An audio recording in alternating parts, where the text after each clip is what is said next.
everybody, and welcome to the NextGen Planners podcast. My name is Amelia Hamilton, and I am the head of community here at NextGen Planners. And in today's show, I am joined by the wonderful Sarah Marks, CEO at RedSTART. Welcome, Sarah. How are you? I'm very well, thank you, Amelia. How are you? Yeah, I'm good, thank you. I'm feeling happier. The sun's out. I mean, it's not nearly as sunny as where you are at the moment. You're in Texas, so a little bit jealous of that, but I take it. How is it over there? What's the weather like? Well, the sun's just come out, actually, but it's been a bit grey and stormy the last couple of days. But it's warm here. That's the big difference. It's kind of humid and sultry, but it's much warmer. No need for coats. That's the big thing. You can go, I love that, when you can just walk out the door without having to fuss around, worrying about jumpers and coats and everything else. That's the lovely bit of summer, isn't it? Absolutely, for sure. And so talking of kind of what your days look like and what it looks like outside, this isn't necessarily a normal day in the life for you, but I think from the line of work you're in, there isn't really a normal day in the life. So just in kind of more general terms, could you explain to everyone listening, what does a day in your life look like? Well, I suspect, like most people now, a lot of meetings, lots of them online. So, I can go for hours and hours, like everybody does nowadays, I think, talking to people on screens. I spend a lot of time asking people for things because of the nature of what we're doing. So asking for help if we are looking for volunteers or funding partners, explaining what we're doing to people, asking people for manufacturers and people like that for goods for our shops in our schools. So I spend a lot of time talking to people about things like that. And the rest of the time is probably, checking in with the team, talking to our research partners and to people that are developing our bank app and our resources for us. Amazing. So you've slightly touched upon the nature of your role, and we'll kind of go into more detail now, is that you work for a charity that focuses on financial education. Mm-hmm. Do you want to talk a little bit about RedSTART, what it does, and what inspired you to join? Yeah, so RedSTART is focused purely on providing financial education for primary school children in communities of greater disadvantage. So we only work with schools who are serving those sorts of communities. And the aim of the charity is I have the objective to shut the charity down in 2030 because we have provided the evidence that the government say they need to be convinced that teaching primary school children about how money works has a positive impact, not just on their ability to handle money, but also a positive impact on their view of their future lives. That's essentially the objective of the charity. And what inspired me to join it, I originally began working with the charity as a volunteer when I was Global Head of Client Service at Insight Investment, in the same way as we have many, many volunteers now working for us and helping us who work for corporate partners that we have. And I really became passionate about what we were doing because, like I think so many people, I started life, I got into debt effectively when I was about 17, when I first left home, and again when I was 20. And both times I worked my way out of that position.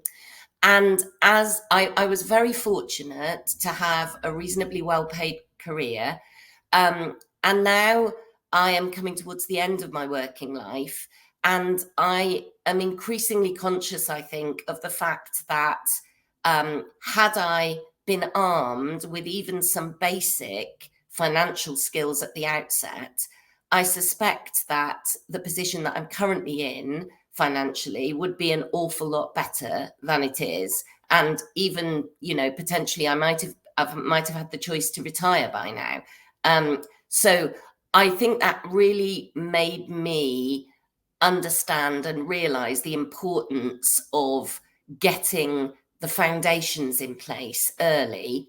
And because when I began working with RedSTART, we were working with a whole range of schools. It was a very responsive charity and very reactive. So any school that contacted us, we would go and work in. So one minute I might be at Haberdashers or St Paul's School, and the next minute I would be in a little school in Tower Hamlets. And it was clear from those experiences the difference in ability in the children.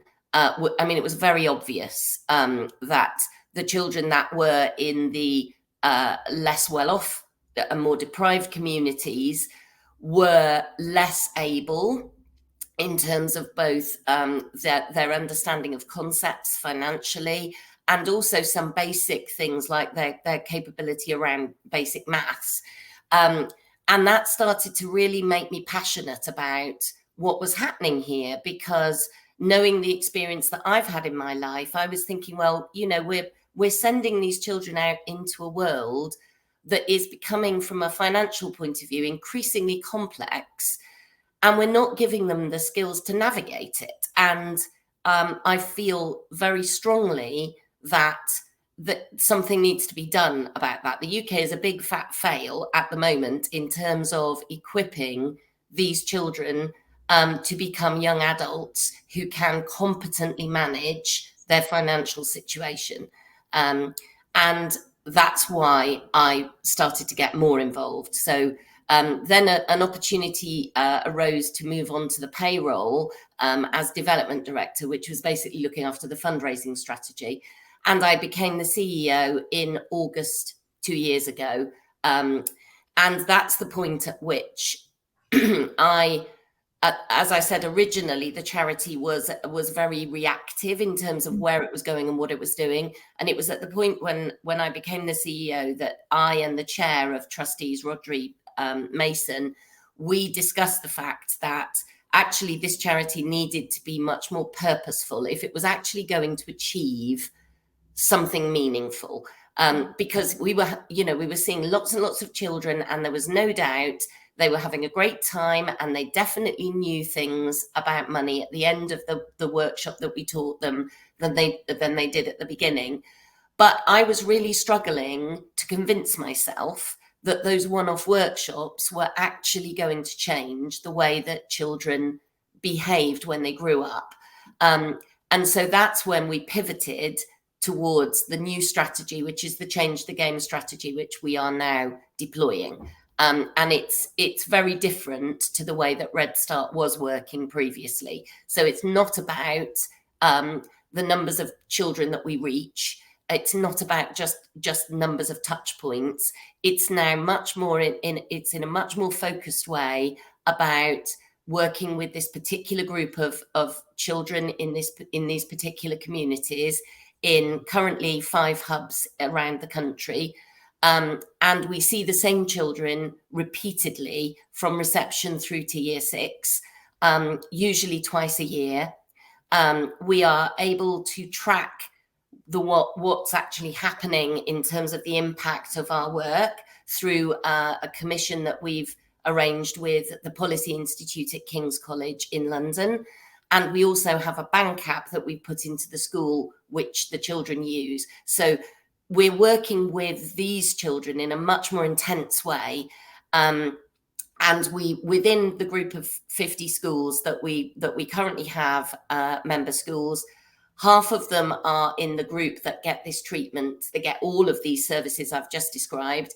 And the other half, because we're doing a randomized control study, the other half only get, at the moment, the year 6 workshops and resources. So that will allow Kings to track and identify different the movement, if you like, in ability and attitude and behavior of the students between the 2 groups. So yeah, that's what's really made me passionate about what we're doing, is that we can now actually demonstrate and provide this longitudinal study, which the APPG for financial education for children has said is required in order to convince the government that something needs to be done about it. So that's the track that we're on. Amazing. I think that's so exciting that you can measure that as well, and to have the aim to finish by 2030.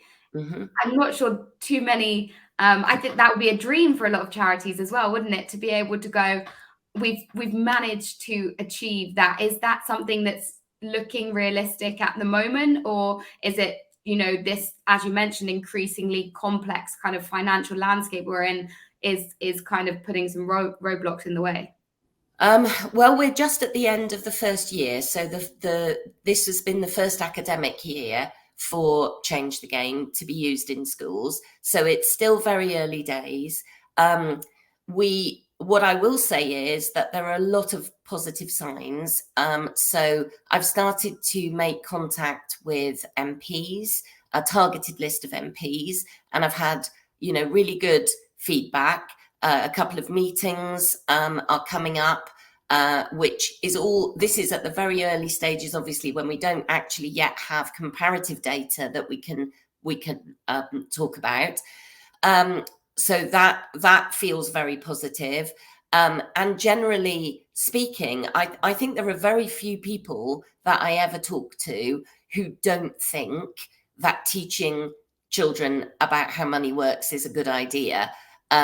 It's a question now, I think, of how that gets implemented, because the secondary school curriculum has had financial education on it for some time now, but it is not being delivered consistently, and less than half of secondary school children are recognizing that they've had any form of financial education even now, and we're 4 or 5 years into it now.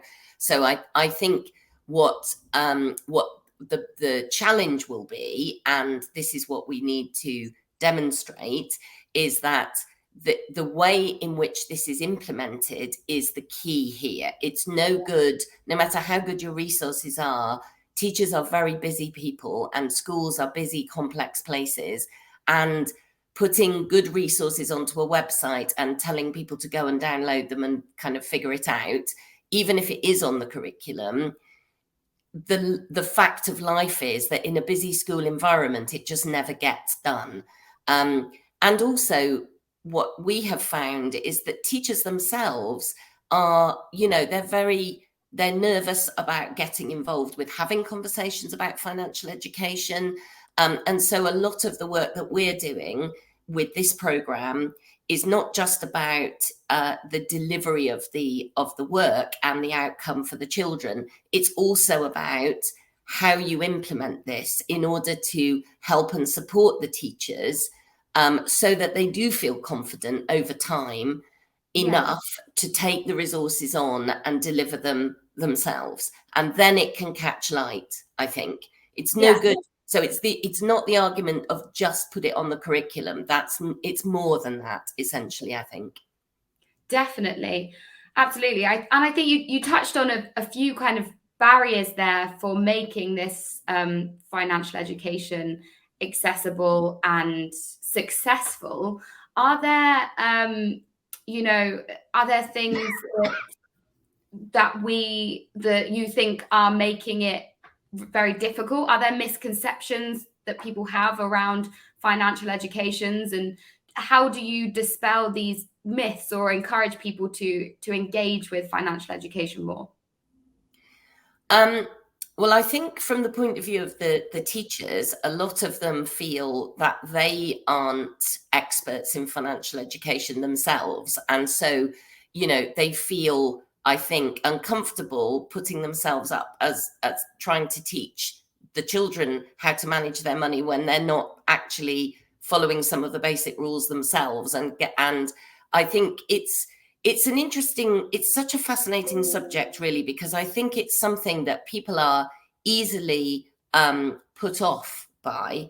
I think everybody's a bit wary of talking about money. Some of that is societal, I think, in this country. It's not ever really a subject that people have spoken openly about. And because it hasn't been embedded into any sort of formal education setting, and it's not anything that certainly in my experience was ever spoken about at school, it was just left to whether you happen to have parents who were involved in themselves, who were passionate about it or felt confident enough to speak about it. And I think that's one of the biggest barriers to the delivery of financial education, is that unless somebody feels confident that they know what they're talking about and that their advice is good advice, they'll rather say nothing. And that's as a parent or a teacher or a friend or, you know, whatever it might be. So there's the fact that we don't have it embedded in the education system is leaving it leaves us in a position where people are left to consult with those people who offer themselves up as experts effectively. Yeah. And that's the danger, I think. Absolutely. And so, in your experience, then, what are some of the most common financial mistakes that people make, and how are these mistakes or how can they be avoided with proper financial education? I would say the most common one is probably not starting saving early enough and not recognizing the importance of even the smallest amount of saving early and the impact that that can have later on, and understanding how compounding can really affect the longer term outcomes. I think that's probably the most common one. It's really still the case, I think, that when you talk about pensions, you know, younger people, and I know I was like this myself, you know, when I was in my 20s and I saw my wage slip and money was being taken out for pension, I literally saw it as being like a bit of almost like another tax that I was having to pay, because, you know, like everyone, I had a mortgage, and, you know, money was tight and I was budgeting and all of that. And I really didn't understand how important it was that the money that I was paying into that was paid in right from the point when I started work. So I think that's one key thing. I think the second thing is probably a second most common mistake is probably in imagining that everybody else knows what's right for you to be doing, and that, you know, you can rely on. And again, I've made this mistake myself. I thought that, you know, the amounts that were being taken out of my wages for my pension had been calculated by some experts who knew that if I paid that amount in, that would be the right amount for me to be paying in order for me to end up in the right position at the end. And that very naively, that's how I looked at it when I was in my 20s and 30s. And so I just assumed that those figures were enough. And I never questioned it, and I never thought about it, truthfully. And it's only now that I realized that actually the amounts that I was paying were never enough for me to be able to lead the sort of lifestyle when I stopped working that I had originally assumed I would be able to lead. So I think there's definitely something there. And then I think the third most common mistake is around access to credit and understanding how easily you can get into a position where things can get out of control, and you can end up with unmanageable debt quite quickly, particularly if you are not in a position where you're earning much money at that point. Yeah, I mean, it's the lack of financial education is so intrinsically linked with kind of, as you mentioned before, this element of you know, wealth, inherited wealth. And so you can't kind of escape the sense that, you know, poverty and debt and getting yourself into debt are kind of wrapped up in all of these discussions. Yeah. Do you have some examples of how RedSTART is trying to address these kind of issues? Yeah, well, I mean, that's our whole kind of reason for working with this particular socioeconomic group. I mean, the children that we work with are not making different or worse mistakes than wealthier children are making. But the big difference is that when they make those mistakes, there's nobody there to bail them out. And so they can get into big financial difficulty by the time they're in their, you know, late teens, 17 or thereabouts, that they can get into a situation where they're starting to be covering unmanageable debt. And that can start to affect all sorts of other things, as we've talked about, you know, the decision making that they have around, you know, whether they continue in education, whether they can afford to leave a toxic home life, whether they can afford to take a job that requires them to pay bus fare or train fare or something. And so what we're doing to tackle that within the resources and the learning that we provide is by working with the children repeatedly from reception through to year 6.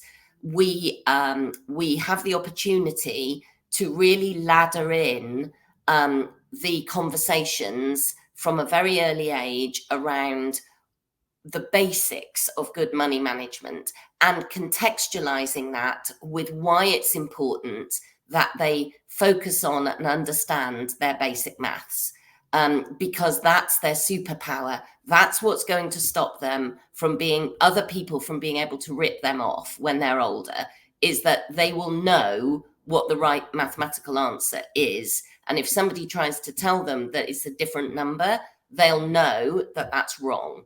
And we try to wrap in as well the importance of that their maths work.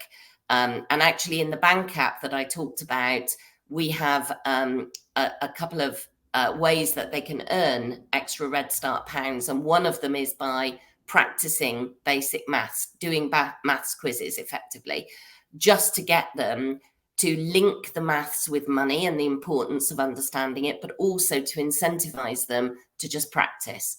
So yeah, repeatedly going in and speaking about it with them and really trying to create good habits really early on.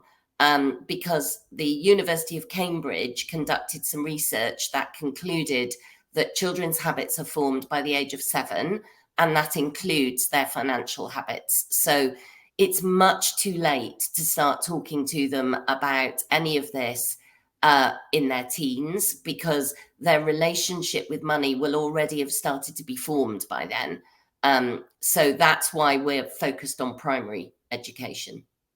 Absolutely. And it's quite interesting to then reflect on your own kind of relationship with money and spending habits with that in mind, to think that by age 7, you know, my habits, what I think is good, bad, in the middle, has already been kind of put in motion. So that's a really interesting thought, to then think, how could have things been different, if, or for better, for worse, you know, if that first 7 years of your life had some more information or direction in that way. Yeah. I mean, we talk to them as well about the emotional connection with money, and we try to help them understand that as people, we all have different personalities, and some people are much higher risk takers than others. We're very careful to never talk about things being right or wrong. We just talk about options and what the consequences of your decisions might be if you go down one route or another. But we do talk about different characters and different personality types, and how certain character types can lead you to be more inclined to take a bigger risk, and whether that might, in certain situations, might be a good thing, and in other situations might be something where you might want to just think twice before you act. And we also talk to them a lot about the emotional drivers that can cause you to overspend. So even if you have your budget, the fact that, let's say, for example, you really love somebody and you want them to be happy, you don't want them to be disappointed, and you know that they've had some bad luck or they're heartbroken or something, and they really want this thing, whatever it is. So even though it's beyond your budget and it's going to put you into debt, you will go and buy that because you want them to be happy. That's one example for it, you know, of the sort of thing we'll talk about, and how, you know, it might be that you might go in there overspend because you're angry or because you're jealous or you want to keep up with somebody, or, you know, there are all sorts of things. It's not, spending money is not, it's an emotional thing very often, in the same way as eating and drinking and other things that we do sometimes well and sometimes not so well. Often when we go off the rails, it's because of our emotions, not because of the fact that we don't know. So alongside the knowing, that the understanding of how it works, we talk to the children a lot about the extra bit, which is, okay, now you know the rules that you should be, the good habits that you should be sticking to, but a bit like a good diet or a good you know, healthy exercise regime or whatever it might be, you're not probably going to stick to this all the time because you're a human being and you will do other things, and that's okay. But then try to get back on track as soon as you can, in the same way as you would with eating and exercise and so on. Absolutely. And it's so true, isn't it? One without the other is not useless, but, you know, you haven't got the full picture, you haven't got the full image to be able to understand yourself and why you're making these decisions, and how to direct yourself in the right direction. Even if you do know on paper perhaps this is right or wrong, you know, having that full holistic approach to education is going to mean that you're fully empowered to be able to just arrive with the right knowledge and information, to set yourself on the right track. So I think, yeah, that sounds brilliant. And I guess the other thing I wanted to touch on in terms of what your what the financial education is on, is kind of the digital side and technology. I know it's you're dealing with primary schools mainly, but with this kind of rise of digital currencies and other new financial technologies, is that something that you are including in this education? Do you think it's important to, or would you say that was something that should be introduced later down the line? I think it's really important that we do have those discussions, to be honest. It's something that the children themselves are really interested in. So my view on it is that if they're interested in something, they often now will come into our classes and workshops and talk about cryptocurrency, for example. They often don't really know at all what it is, but they've heard it bandied around, and you know the term, and they're interested in it. And I think actually we should lean into that, and if that's something about money that they're interested in, then we should explain to them you know, the basics about how it works, what it is, and what the risks around it might be, so that they're informed.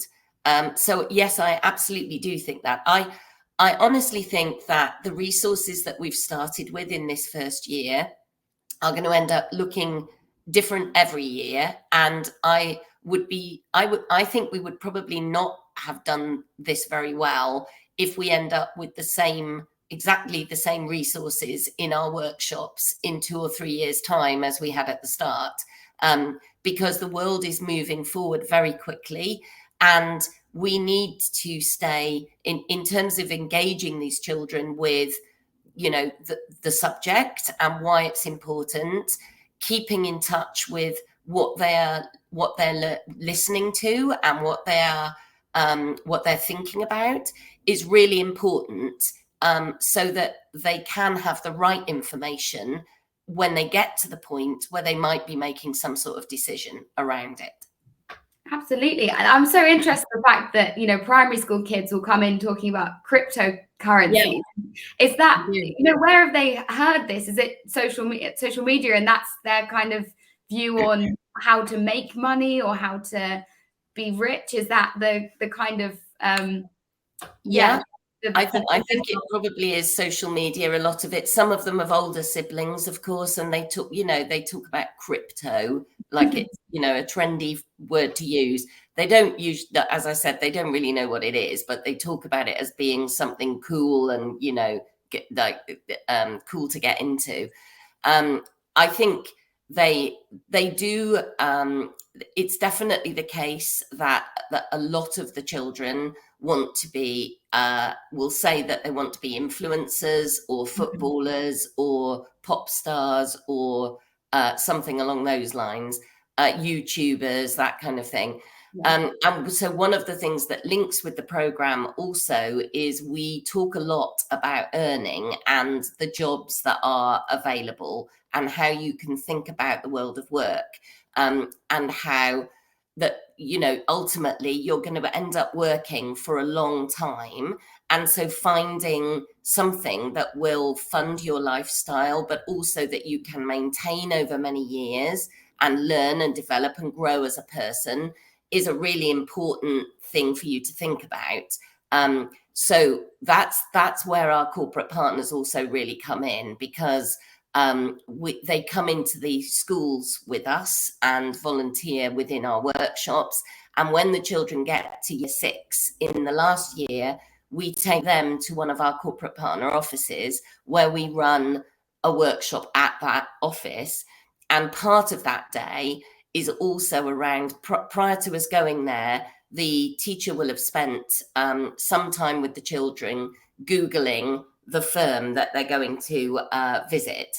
And so they will, ahead of the visit, they will have provided the corporate partner with some questions that they have about that firm. And it's often kind of, how do they make money? Who are their customers? That kind of thing. They come up with some really quite interesting questions, actually, quite often. And then they come in for the day, and we use those questions to build a kind of office tour as part of that day. And we also are very keen to show them that these buildings and these companies require all sorts of people in order for them to work effectively. So there are people on reception, there are people that maintain the building that the company work out of, there's digital marketing, there's and advertising and so on, as well as people who are doing administration or sales or legal work. There's a whole raft of different jobs within every organization. And so we try and really open their eyes to that, so that they understand that if they want to end up working in a building like the one we might be in, they do have agency over their future. It is possible for them to end up with a job like that, working in an organization like that. No matter what their skill set might be, not everybody there has either had a relation that worked there before or, has had the advantage of going to a top school or something. Lots of people that work in these buildings are regular people just like them. And by meeting them, I think it really helps their aspirations. There was a study that I think NEAT did, which was around the fact that the more touch points a child has with people in the world of work, the more likely they are to go to work themselves.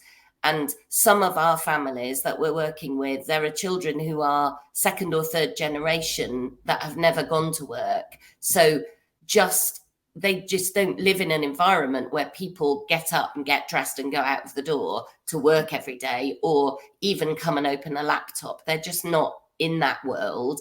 So having these opportunities and these conversations and being able to explore how they can think about their future is really important for them.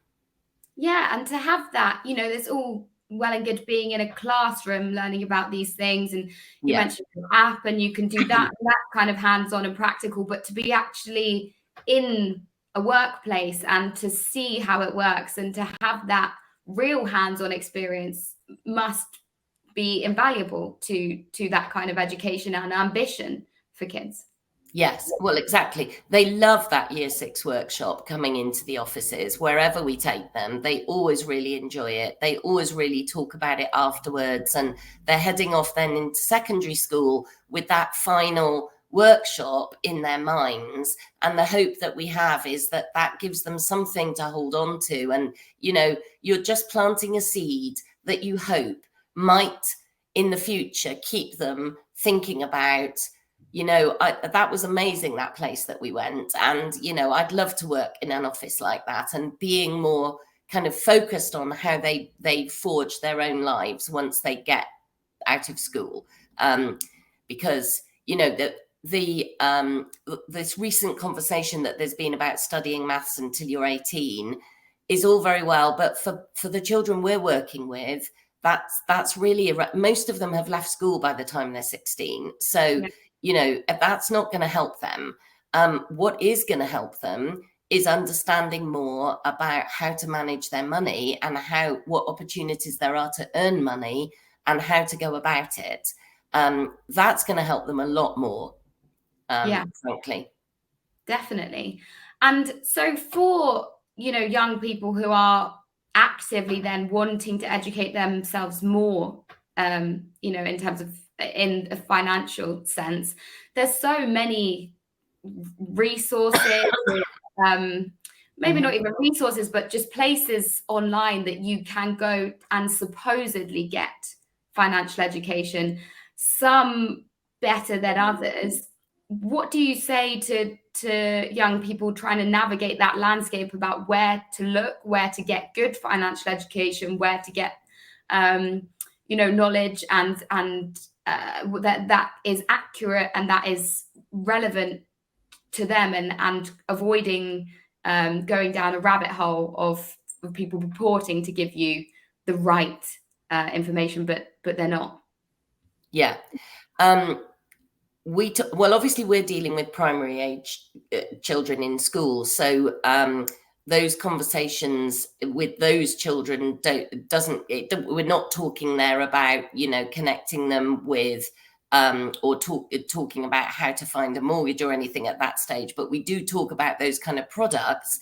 And what we say is that when you're taking advice of any kind, you need to think about the person that you're talking to and what is making you believe that they are qualified to advise you on how to manage your money. Because they will often, you know, what impresses them about a person may not necessarily be the right things to be the guidance around whether they are the best people to talk to you about money advice. And that's the challenge for them, I think, is that we talk about the fact that people can be qualified to provide advice about finance and money, and many of them don't even realize that that's a thing. You know, they see it more as kind of street talk, I suppose, if you like. You know, you pick it up from somebody who seems to be doing quite well, has better trainers than you, or whatever it might be.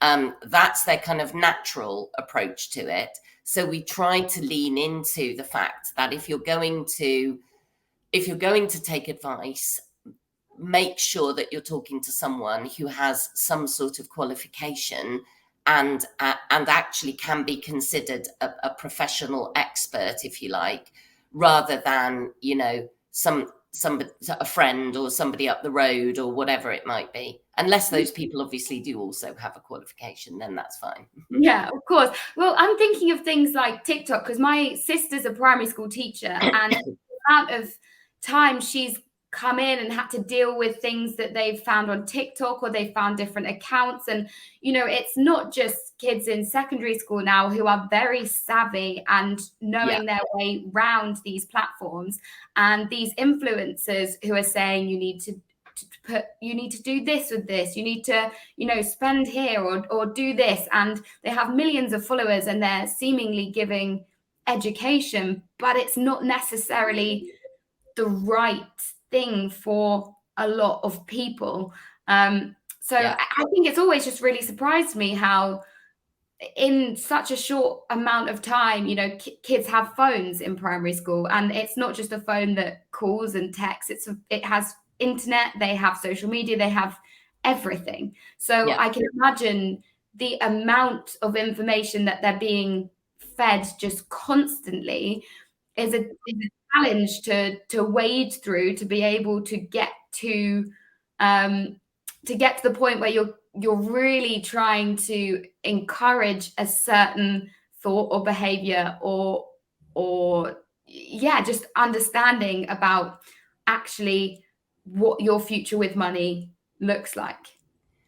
Yes, I mean, you're dead right. I mean, they are bombarded by messages and information, and in a way that I never was when I was growing up. There is a lot. The access to information is obviously much greater now, and picking through it is part of the problem, that challenge that they've now got, and that's what we try. This whole thing of trying to create good habits when they're young is all about trying to embed good behaviors that we discuss with them throughout these years that we're seeing them in primary school, to give them a decent foundation, so that when they are thinking about doing something that feels, like it might be a bit more risky, we talk about risk and reward. We talk about, if something sounds too good to be true, then it probably is. We do sessions on all of that kind of thing,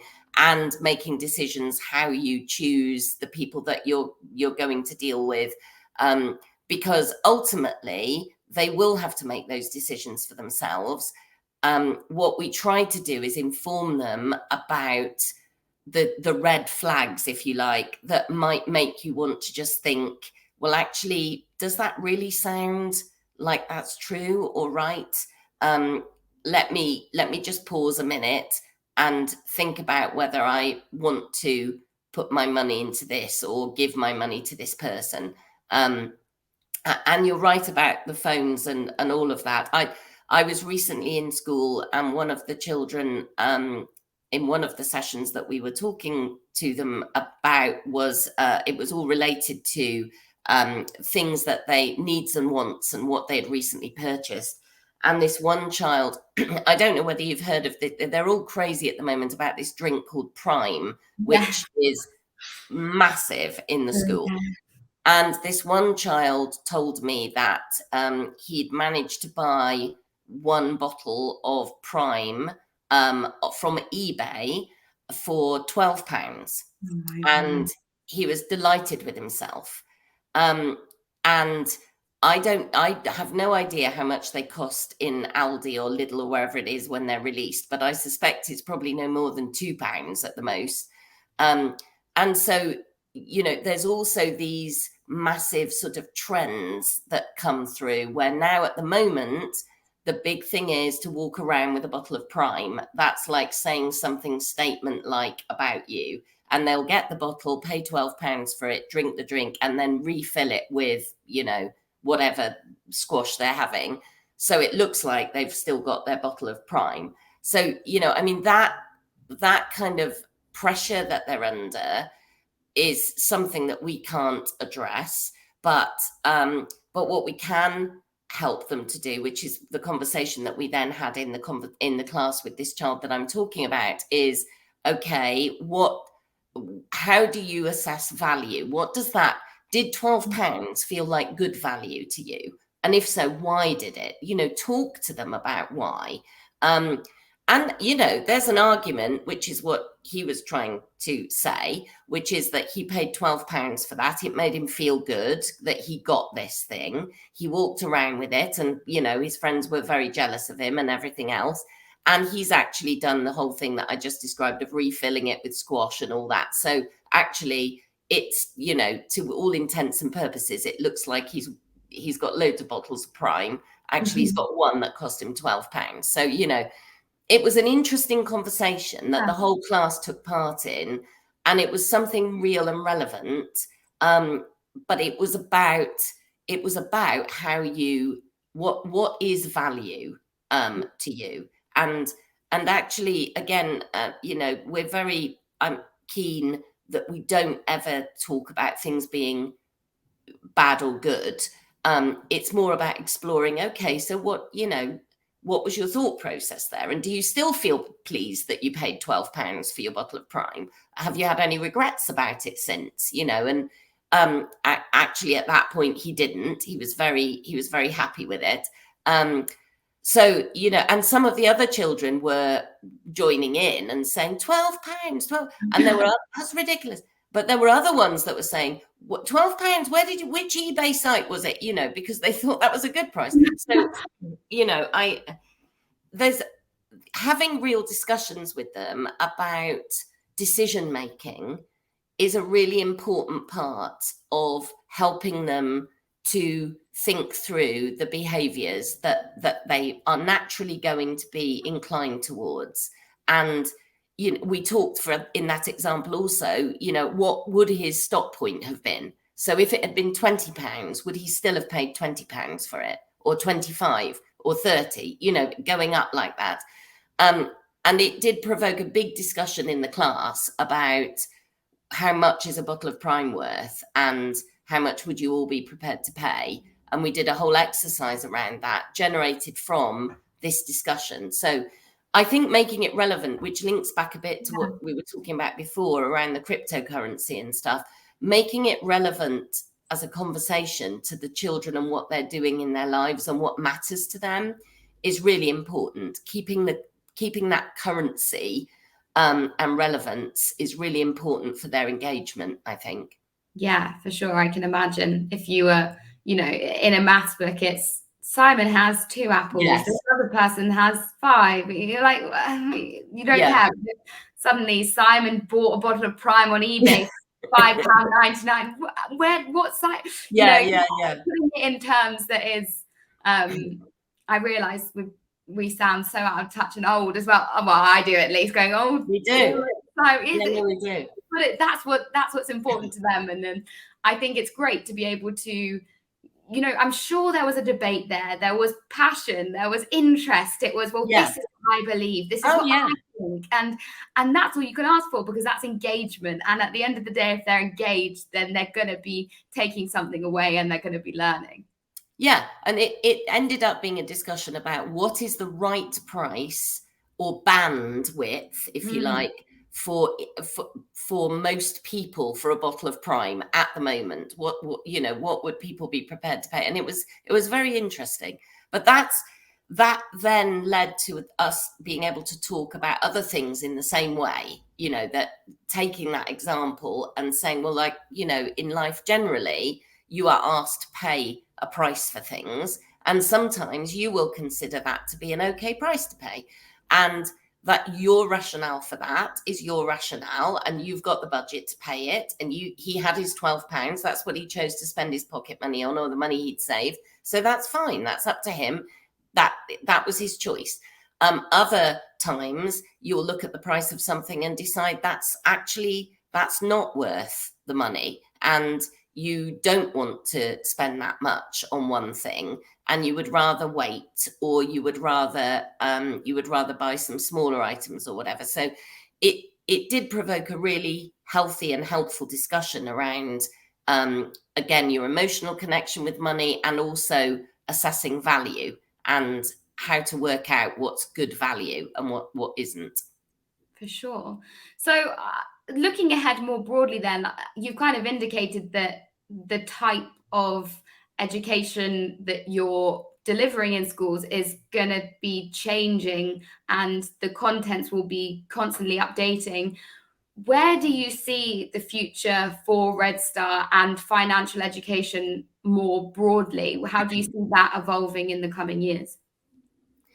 Well, in the next 7 years, while we are working towards this specific goal, we will be working with the outcomes of the research that will be produced by King's. They're carrying out surveys with the children every year, twice a year, and we'll be able to start to look at the results of that fairly soon. The aim, as I said before, there is to use that to start to put pressure on the government and governments in the country to start to pay attention to the positive impact that this can have on children, so that we do end up in 2030 basically packaging up everything that we have produced. If you want to think of it like this, I'm really running a 7-year pilot for the government of how to run, implement and deliver financial education to primary school children, and proving that it works. And so we'll package up everything that we've used, all our resources, the way that we've operated, etc., and give it to the government. That's the plan. Beyond that, in terms of financial education, what I would like to see is that there are learning points from the way in which this has been taken on board by the teaching community that will help to ensure that the secondary model is given the same level of attention, and that we don't end up with this current sort of lottery situation where it just depends whether you happen to go to a school where the teachers are feeling inclined to and have the space and the confidence and everything to be able to deliver the financial education sessions for you. But a situation where actually, 98% of the children, something around that level, completely recognize that in both primary and secondary school, they have had some sort of learning around money. Something like that would be a significant outcome, I think. Brilliant. I mean, that would be fantastic. We can hope, we can keep working towards it. So final 2 questions for you then are slightly more left field. And the first one of that is, we like to ask our guests for a book that has helped them in their career so far. So do you have a particular book that you can think of? I like Rising Strong by Brené Brown. That is about being brave and brokenhearted, and how those things and failing in life and all the things that we have to go through as part of being humans, how that resilience and the way in which we approach that can impact the parents that we become, the leaders we become. I do like that book. I like her, to be honest. I like Brené Brown. I think she's great. And connected with that, I also, Strength Finders, I don't know if you've heard of that, but that's something all the way through my career that I have found a really useful way of helping me to understand myself and the teams of people that I'm working with. Have you ever done Strength Finders yourself? No, I don't think I have. It's really interesting. So it's extraordinary to me that it works. But it does. It's a psychological based testing system, a bit like a Myers-Briggs type of a thing. Right. And everyone in the team does it, and it brings out the kind of 5 key drivers that are your key kind of levers, I suppose, that are really fundamental to you as a person. And understanding that about yourself and about the people that you're working with can make a massive difference, I think, to the way that you assess situations and the way that you see people reacting, and helping you to understand why that they are reacting the way they are. So, yeah, I would say those 2 are probably my favorite career-based things. Great recommendations for sure. Okay, so last question for you then. It's a big one. What are you most excited to see in the world of finance in the next decade? What would excite me is if we see this generation of children that I'm working with now coming out of secondary school in 10 years' time, asking sensible questions and being really well equipped as young adults, to start practicing the things that we've been teaching them in school. that would really excite me. And I'm hoping, because there's been such interest in the longitudinal study, that we might have an opportunity to continue to track some of the children that are in the study right now as they move into their adult lives, so that we can really see how, when they get to the point where they're making those really big decisions in their lives, we can really start to see how much of what they learned when they were young has helped them to assess the benefits and challenges of the situations that they find themselves in financially. Brilliant. And you're always looking for more people to come and... Yes, thank you for saying that. Yes, definitely yes. So we're always looking for volunteers. We train our volunteers to come into the workshops with us. There's always teachers there they stay in the class with us. They're responsible for the children's behaviour, and a RedSTART person is always there to lead. But because the workshops are very active, they're a bit like circuit training. The children aren't sitting at desks, they're moving around stations. We need volunteers to come in and train on how to run a station so that we can make the workshops fun for the children. And we also need always to have venues in the cities that we're working in where we can bring the children into corporate offices.